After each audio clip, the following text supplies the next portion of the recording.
सत्ताधारी पक्षाकडून 260 अन्वये महाराष्ट्रातील मराठा समाज, धनगर समाज, ओबीसी समाज, कोळी समाज, अन्य अन्यायग्रस्त आदिवासी जमाती यांच्या आरक्षणाच्या विषयावरती चर्चा करण्यासाठी आपण मला वेळ दिला त्याबद्दल मी आपलं मनपूर्वक आभार व्यक्त करतो।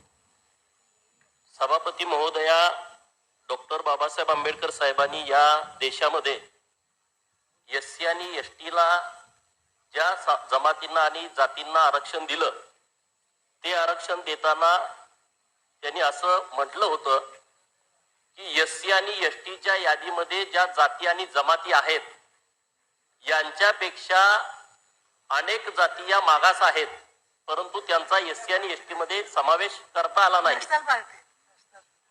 आणि म्हणूनच आज महाराष्ट्रामध्ये मराठा समाज मोठ्या ताकदीने आरक्षण मागतोय। मराठा समाजाच्या आरक्षणाला कुणाचाही विरोध नाही, परंतु ते आरक्षण वेगळं द्यावं अशी भूमिका मी खालच्याही सभागृहातल्या भाषणामध्ये सर्वांची ऐकली आणि वरच्याही सभागृहामध्ये कालपासून परवापासून जी भूमिका आपले सदस्य मांडतायत की मराठा समाजाला वेगळं आरक्षण दिलं पाहिजे आणि ओबीसीला धक्का न लागता। माझी सरकारकडे ही विनंती आहे की ओबीसी हा मोठा समूह आहे। आज जो राज्यामध्ये मोठं राजकीय वादळ निर्माण झालंय, त्या वादळामध्ये ओबीसीची ज्योत वाचवण्यासाठी काही लोक भूमिका घेत आहेत, तर त्या भूमिकेच्या बाबतीमध्ये सरकारनं गंभीरतेने दखल घेण्याची आवश्यकता आहे। ओबीसी आरक्षणाच्या बाबतीमध्ये बोलायचं झालं तर मी असं म्हणेन, जो लोग रोशनी में खड़े हैं वो जानते ही नहीं हवा चले तो चरागों की जिंदगी क्या होती है। ओबीसी मध्ये मंडल आयोगानं निश्चित केलेल्या 350 जाती आहेत, त्यापैकी महाराष्ट्रामध्ये 346 जाती आहे असं आपल्या दप्तरामधून दिसून येत आहे। सभापती महोदया, 346 जातींचा एवढा मोठा समूह महाराष्ट्रामध्ये आहे आणि त्या समूहामधले काही मोजके समाज, त्यामध्ये माळी असेल, धनगर असेल, तेली असेल, वंजारी असेल किंवा अन्य एखादा दुसरा समाज असेल की जो प्रगल्भ आहे, अनेक जाती असे आहेत की त्या जातींना राजकीय प्रतिनिधित्व मिळालं नाही। अशा अनेक जाती आहेत की त्यांच्याकडे अजून शिक्षणाची गंगा गेलेली नाही, त्यांच्याकडे सामाजिक मागासले पण मोठ्या प्रमाणात आहे। सर्वप्रथम या सभागृहाला मला इतकंच सांगायचं आहे की हा मुद्दा इतका व्यापक आणि संवेदनशील आहे। डॉक्टर बाबासाहेब आंबेडकर साहेबांनी पहिल्यांदा या ओबीसी आरक्षणासाठी 340 कलमानुसार आयोग स्थापन करावा आणि हिंदू कोड बिल ही आणावे, या दोन्ही गोष्टीसाठी पहिल्यांदा राजीनामा दिला। 1928 साली मुंबई प्रांताचे गव्हर्नर यांनी स्टार्क नावाच्या एका इंग्रज अधिकाऱ्याच्या अध्यक्षतेखाली शूद्र लोकांसाठी एक कमिटी स्थापन केली होती। तेव्हा ओबीसी वगैरे काही विषय नव्हता, शूद्र लोकांच्यासाठी कमिटी स्थापन केली होती। या कमिटीमध्ये डॉक्टर बाबासाहेब आंबेडकर यांनी शूद्र वर्गाच्या जातीसाठी ऑदर बॅकवर्ड क्लास या शब्दाचा सर्वप्रथम उपयोग केला आणि तिथून पुढे हा ओबीसी शब्द अंमलामध्ये आला। म्हणजे 1928 पूर्वी या देशामध्ये ओबीसी हा शब्द नव्हता, फक्त शूद्र असा होता। ओबीसीचा बाप हा डॉक्टर बाबासाहेब आंबेडकर आहे असं म्हटलं तर वावगं होईल असं मला वाटत नाही। आणि म्हणून आज स्वातंत्र्याची 70 वर्ष उलटली सभापती महोदया, आज राज्यामध्ये जी परिस्थिती निर्माण झालेली आहे, गावागावामध्ये तणावाचं वातावरण निर्माण झालेलं आहे। दुसऱ्या बाजूला धनगर समाज आरक्षणासाठी गेल्या अनेक वर्षांपासून 1956 पासून धनगर समाजाचं एसटीच्या आरक्षणाची अंमलबजावणी झाली नाही। आम्ही सातत्यानं मागणी करतोय, वारंवार आंदोलन करतोय, तर सगळा संभ्रम होतोय की धनगर समाज नव्यानं आदिवासीमध्ये आरक्षण विषय समजून घेतला पाहिजे सरकारनं। माझी हात जोडून विनंती आहे की धनगर समाज हा नव्यानं एसटी मध्ये समावेश करावा अशी मागणी करत नाही, तर आमची मागणी अशी आहे की डॉक्टर बाबासाहेब आंबेडकर साहेबांनी ज्या याद्या दिलेल्या आहेत त्यामध्ये आम्ही आहोत, आमच्या आरक्षणाची अंमलबजावणी केली गेली नाही। सरकारनं 2019 ला मान्य केलं की या राज्यामध्ये धनगर नावाची जमात अस्तित्वात नाही, असं शपथपत्रावरती तुम्ही हायकोर्टमध्ये दिलं, उच्च न्यायालयामध्ये। जर सरकारनं शपथपत्रावरती हायकोर्टमध्ये धनगर नावाची जमात अस्तित्वात नाही आहे, तो धनगर आहे हे जर लिहून दिलंय, तर माननीय मुख्यमंत्री महोदय साहेब तुमच्याकडे माझी विनंती एवढीच आहे की आता तुम्ही मान्य केलंय धनगर राज्यामध्ये अस्तित्वात नाही, तर धनगरांचे एसटीचे दाखले देण्याचे आदेश महाराष्ट्रातल्या जिल्हाधिकाऱ्यांना द्यावेत ही आमची मागणी आपल्याकडे आहे. तर सरकारच्या वतीनं मीटिंग मध्ये सांगितलं की बाबांनो आम्हाला तो अधिकार नाही, तर तो अधिकार नाही याचे आम्ही पुरावे दिले.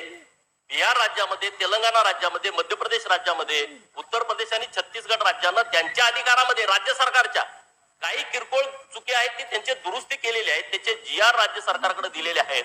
आणि म्हणून राज्य सरकारचं त्या बाबतीत मी अभिनंदन करेन की त्यांनी ताबडतोब एक कमिटी स्थापन केली आणि ती कमिटी इतर राज्यामध्ये गेली. आज राज्यामध्ये मराठा समाजाचंही आंदोलन, उपोषण समाजाचंही उपोषण सुरू होतं. धनगर समाजाच्या बाबतीमध्ये वेगळा न्याय आणि मराठा समाजाच्या बाबतीमध्ये वेगळा न्याय सरकारला करता येणार नाही.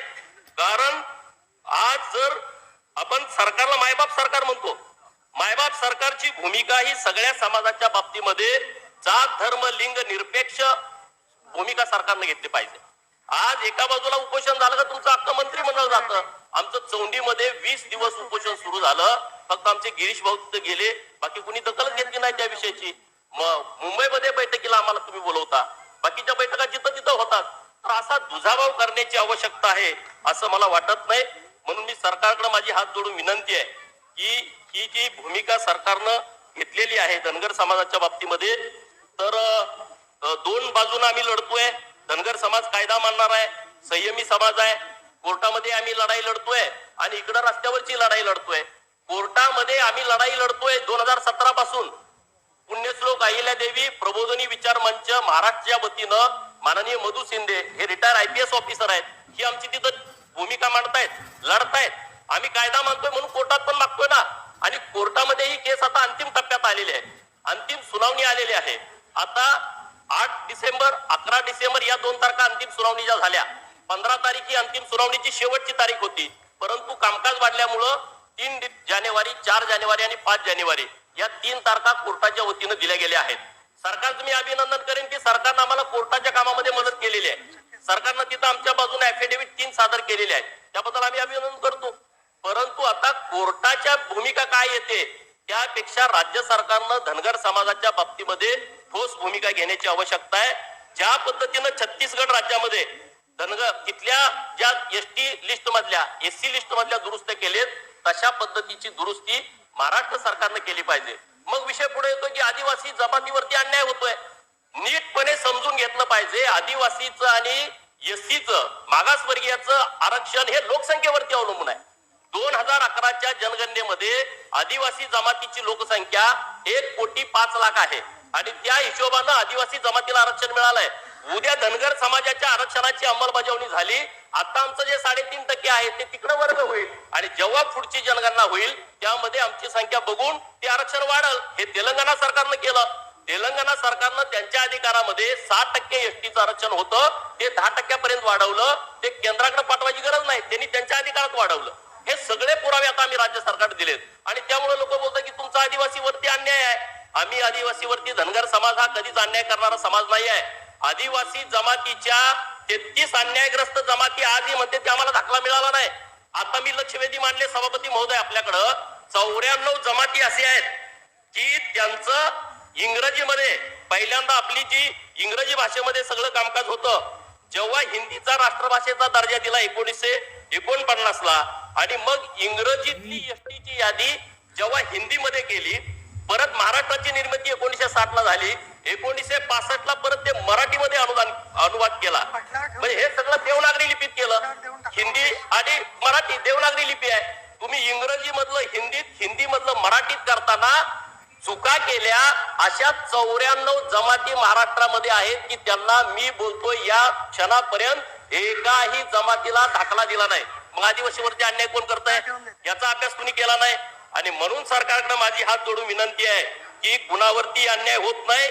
1,05,00,000 आदिवासींपैकी फक्त आणि फक्त 42 लाख आदिवासी म्हणतायत आम्ही ओरिजिनल आहोत, आम्ही मूळ आहोत आणि 63 लाख लोकांना ते म्हणतायत की तुम्ही बोगस आहे. अरे तुम्ही बोगस आहे म्हणजे त्यांची संख्या मोजली जाते, त्या संख्याच्या जोरावरती 25 आमदार या सभागृहामध्ये खालच्या येतात, 4 खासदार दिल्लीला निवडून जातात. ही परिस्थिती आहे. मग जर तुम्ही त्या 63 लाख लोकांना बोगस आदिवासी म्हणताय तर त्यांची संख्या वजा करा आणि मग 14 आमदार वजा होत आहेत, 2 खासदार वजा होत आहेत. म्हणजे ती संख्या तुम्हाला आरक्षण घेताना चालते. त्या लोकसंख्येच्या जीवावरती तुम्ही राजकारणातलं, शिक्षणातलं, नोकरीतलं आरक्षण घेता आणि जेव्हा त्याला द्यायची वेळ येते तर तेव्हा त्याला तुम्ही काहीच देत नाहीत. माननीय मुख्यमंत्री महोदयांच्याकडे माझी विनंती आहे की तुम्ही तात्काळ सूचना द्या की या महाराष्ट्रातल्या आदिवासी डिपार्टमेंट कडून आतापर्यंत किती एसटीचे दाखले निर्गमित केलेले आहेत हे जात पडताळणी समितीकडून घ्या, म्हणजे आकडा तुमच्या समोर येईल. आता कोळी समाज इतका मोठा आहे, महादेव कोळी, डोंगर कोळी, टोकरी कोळी, मल्हार कोळी, आणि हे लोक मूळ आदिवासी लोक आहेत, तर त्याला तुम्हाला दाखला देत नाही. 1 वर्ष झालं या सभागृहामध्ये आपली लक्षवेधी झाली, अजून आपली सभापती महोदय त्या विषयावरती बैठकच झाली नाही. आज लोक आम्हाला बाहेर गेल्यानंतर विचारतात काय झालं त्या विषयाचं. तर सभापती महोदय, या आरक्षणाचे जेवढे विषय आहेत ते विषय व्यवस्थितपणे मार्गी लागले पाहिजेत. आता मराठा समाजाला आरक्षण देऊ नका अशी कुणाचीच भूमिका नाही. तर जेव्हा आम्ही एखादा विषय बोललो की आम्ही मराठा समाजाला विरोध करतोय अशी भूमिका घेतली जाते. अरे बाबा, मराठा समाजाला आरक्षण मिळावं म्हणून मी 2013ला मोर्चा काढला होता. युट्यूबला तुम्ही सर्च करा, पहिला मोर्चा. तेव्हा एवढं कुठली आंदोलन सुरू नव्हती. अशा परिस्थितीमध्ये आज ओबीसी समाज महाराष्ट्रातला घाबरलाय. आज आम्ही सगळ्या मेळाव्याला जातो, परिस्थिती बघतो. मुख्यमंत्री महोदय, माझी तुमच्याकडे विनंती अशी आहे, आज आपण शिंदे समिती गठीत केली आणि या शिंदे समितीच्या माध्यमातून आपण कुणबीचे दाखले देत आहेत. एका दिवसामध्ये दाखले त्या लोकांना मिळत आहेत. माझी विनंती तुमच्याकडे अशी आहे की तुम्ही एका बाजूला एका दिवसामध्ये कुणबीचे दाखले देताय, दुसऱ्या बाजूला भटका समाज, ओबीसी समाज, मायनर ओबीसी समाज यांना 4-4 महिने दाखले मिळत नाहीत. अरे आमच्याकडे जमीन नाही, 1 गुंठा जमीन नाही, कुठं आमचा सातबारा नाही, आमचा जन्म कुठं झाला भटक्या लोकांना माहित नाही, मग ह्यांना दाखले कधी मिळणार? ह्याची व्यवस्था आपण सभापती महोदय या बाबतीमध्ये केली पाहिजे. जे कुणबी होते त्याला कुणीच विरोध करत नाही, परंतु काही पुरावे असे पुढे येत आहेत की कागदामध्ये फेरफार करून काही लोक कुणबीचे सर्टिफिकेट काढण्याची मागणी करतायत. तर त्या बाबतीमध्ये सरकारनं व्यवस्थितपणे सूचना या खालच्या सगळ्या लोकांना दिल्या पाहिजेत. जेवढी आता कुणबी सर्टिफिकेट आपण दिलेत, आकडा वेगवेगळा मीडियाच्या माध्यमातून वेगळा येतोय, आपण सरकारच्या माध्यमातून वेगळा येतोय. तर या जेवढ्या सगळ्या नोंदी सापडलेल्या आहेत आणि ज्यांना जिल्हाधिकाऱ्यांच्याकडून देण्यात दाखले आलेले आहेत, या सगळ्या बाबतीमध्ये आपण हरकत आणि सूचना जनतेकडून मागवल्या पाहिजेत, जेणेकरून कुणबी दाखले देताना धांदली किंवा बनावटीचा प्रकार होणार नाही आणि जनसामान्यामध्ये ज्या काही शंका उपस्थित होत आहेत त्या सगळ्या शंकांचं निरसन करण्याची आपल्याला काळजी घेता येईल. शिंदे समितीनं पुढे आणलेल्या कुणबी नोंदीच्या सत्यता तपासली जावी, नव्याने दिलेल्या कुणबी दाखल्याचं पब्लिक ऑडिट व्हावं, दाखल्याची सत्यता तपासण्यासाठी सर्व जातीय समिती गठीत करावी, अशी मागणी मी आपल्या माध्यमातून सभागृहाच्या माध्यमातून माननीय मुख्यमंत्री महोदयांच्याकडे मी करत आहे. बाकीचा विषय राहिला तो राजकीय आरक्षणाचा. सभापती महोदया, एका गावामध्ये एक जर चुकीचा दाखला गेला तर ओबीसीचं आरक्षण सरपंच पदातच जातंय. एक दाखला दुसरा तिसरा द्यायची गरज नाही. एका जिल्हा परिषद गटामध्ये एक जर चुकीचा दाखला तुम्ही दिला तर ओबीसीचं जिल्हा परिषदचं पूर्ण आरक्षण जात आहे. एखादा नगर परिषदेच्या, महानगरपालिकेच्या एखाद्या प्रभागामधला जर चुकीचा दाखला गेला, ज्याचा ओरिजिनल त्याला द्या, पण चुकीचा दाखला गेला तर तशा पद्धतीनं तिथं आमचं नगरपालिकेचं आरक्षण जाईल. आणि म्हणून सगळ्या ओबीसी समाजामध्ये भीतीचं वातावरण आहे. आणि आपण एका बाजूला म्हणतो की बाबा ओबीसीच्या आरक्षणाला आम्ही धक्का लावणार नाही, धनगरांना आरक्षण देणार, एसटीच्या आरक्षणाला धक्का न लावता कसं देणार? एसटीच्या आरक्षणाला धक्का न लावता धनगरांना आरक्षण कसं देणार? ती प्रक्रिया कशी पूर्ण करणार? हा प्रश्न लोकांच्या मनामध्ये पडलाय. ओबीसीच्या आरक्षणाला धक्का न लावता मराठा समाजाला आरक्षण देणार, तर त्याच्या संदर्भातली भूमिका माननीय मुख्यमंत्री महोदयांनी व्यवस्थितपणे स्पष्टपणे महाराष्ट्रातल्या सगळ्या लोकांना सांगावी, अशी माझी आपल्या माध्यमातून सरकारकडे हात जोडून विनंती आहे. कारण गावगाड्यातली गरीब लोक आहेत, नाभिक समाज आहे, तिथला साळी माळी कोळी आहे, तेली आहे, वंजारी आहे, हटकर, धनगर, सनगर, रामोसी, वडर, बेडर, मुसलमान आहे. मुसलमानांचे तर कितीतरी ओबीसी मध्ये जाती आहेत. ह्या जे छोटे छोटे समाज आहेत, कैकाडे समाज आहे, त्यामध्ये वासुदेव आहे, बहुरूपी आहे, सापवाला आहे, गारुडी आहे, मदारी आहे, इकडं पिंगळ जोशी आहे, कुडमुड्या जोशी आहे, इकडं पलीकडे गेलं छोट्या छोट्या गावामध्ये गेलं तर मर्याचा गाडेवाला आहे, कडक लक्ष्मीवाला आहे. यांच्याकडे काय नाही अजून.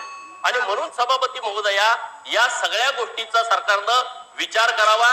सगळ्या लोकांना व्यवस्थितपणे न्याय देण्याच्या दृष्टिकोनातून सरकारनं योग्य भूमिका घ्यावी.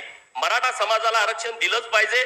महाराष्ट्रामध्ये गरीब मराठा समाज आहे, पण त्यांना जसं देवेंद्र फडणवीस साहेबांनी वेगळं आरक्षण दिलं होतं तसं आरक्षण माननीय मुख्यमंत्री महोदय साहेबांनी द्यावं. धनगर समाजाच्या आरक्षणाच्या अंमलबजावणीच्या बाबतीमध्ये सरकार चांगल्या पद्धतीनं प्रयत्न करत आहे. कालही माननीय मुख्यमंत्री महोदयांनी बैठक घेतली. महाराष्ट्राच्या कानाकोपऱ्यातून जेवढे उपोषणकर्ते होते ते सगळे बैठकीला आले. माननीय देवेंद्र फडणवीस साहेब आणि सरकारमधले बरेच मंत्री त्या बैठकीला होते. तर पहिल्यांदा व्यवस्थितपणे आम्हाला तुमच्याकडूनच आशा आहेत. मागच्या 2.5 वर्षामध्ये एकही तारीख मुंबई हायकोर्टामध्ये झाली नाही. मागच्या 2.5 वर्षामध्ये आता तुम्ही तिथं तारखा रेग्युलर घेताय आणि अंतिम टप्प्यामध्ये आमची अंतिम सुनावणी कोर्टात आली. तिथून झालं, प्रश्नच मिटला. पण तिथून जर काही अडचण आली तर राज्य सरकारनं ठामपणे भूमिका धनगर समाजाच्या आरक्षणाच्या बाबतीमध्ये घ्यावी अशी मी हात जोडून विनंती सरकारकडे करतो. आणि मला बोलण्यासाठी सभापती महोदय वेळ दिला त्याबद्दल मी तुमचा आभार व्यक्त करतो आणि थांबतो.